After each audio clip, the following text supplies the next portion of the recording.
comment on the paper by Chalice and colleagues, who are Australian researchers, who conducted a meta-analysis of risk factors for self-harm in relation to people who develop psychosis. And so they used traditional systematic review methodology to identify the studies in this field. And they focused on looking at the risk of self-harm, first of all, prior to the onset of psychotic symptoms, secondly, after the onset of psychotic symptoms, but prior to treatment, and then thirdly, after people had received treatment. So what they ended up with was over 20 studies, but each of them looked, well, most of them looked at a different aspect of this particular trajectory, if you like, of risk of self-harm in relation to psychosis. And what they found was that nearly 20%, nearly 1 in 5 of those who developed psychotic symptoms had a self-harm episode, whether or not it involved suicidal intent. So it would be the type of self-harm that we talk about in the UK, rather than just focused on attempted suicide. So 1 in 5 had a self-harm episode, or some more than one self-harm episode, in the period prior to developing psychotic symptoms. And then a smaller percentage had had a self-harm episode after developing psychotic symptoms, but before entering treatment. And then finally, a similar percentage had self-harm episodes once they had got into treatment. So treatment didn't stop self-harm episodes. I mean, the strength of the study, I think, is that they've taken all sorts of self-harming behaviour, not just suicide attempts, to look at.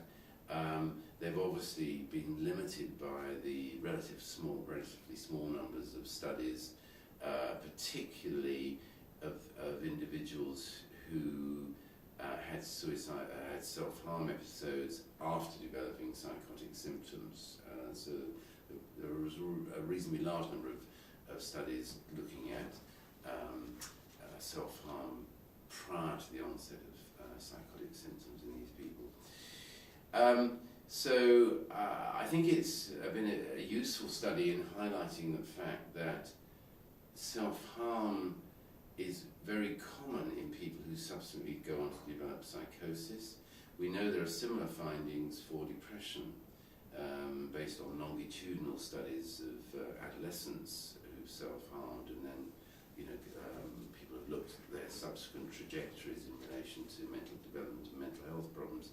So one implication is that self-harm itself can be a signal of risk of development of later mental health problems. One other thing they showed was that the risk of self-harm was longer after the development of psychotic symptoms, the longer the period before people actually got active treatment. So their argument would be that the earlier people can be detected and got into treatment, then that would reduce the risk of self-harming behaviour. I mean, they also showed associations between self-harm and another number of other factors. One of them, I think, is particularly, well, they showed an association with depression, duration of psychotic symptoms, insight. That's important. The more individuals had insight into their symptomatology, then the greater the risk. And this is something clinicians have talked about for a long while, and it's something we found in a systematic review that we did. We published about 8 years ago on risk factors for suicide in people with schizophrenia.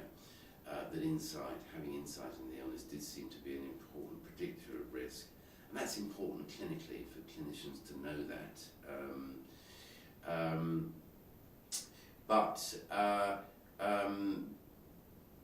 One of the problems, of course, here is that you're limited by the quality of the studies that you identify for your meta-analysis. They say the quality of studies was relatively good, and there were no studies that were sort of rejected because of low quality.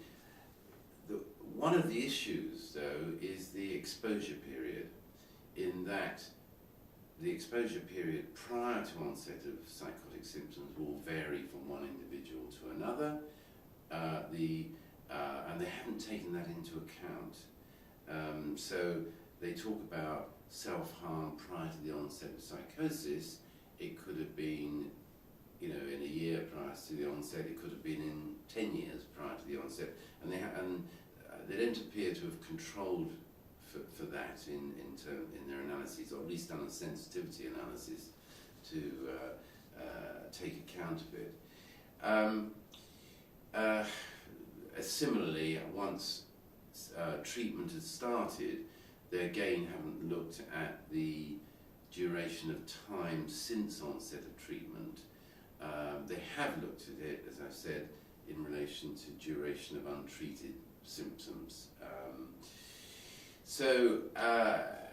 It's a study which methodologically is highly dependent on the quality of the research that they've identified through their screening. But I think it does provide some useful information in relation to the fact that self-harm can be a signal for future mental health problems, including psychosis. Some of the risk factors they looked at, I think, are useful, or some of the, including depression, insight. One other point is that they found no association between self-harm and positive symptoms of schizophrenia. Now, we found that in our review back in 2005,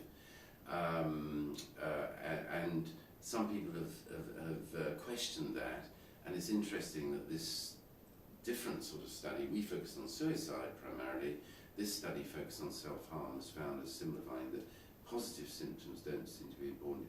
It's more about depression, and to some extent negative symptoms they found were relevant to risk of self-harming behaviour. So I think it has added some useful information to our knowledge about risk factors.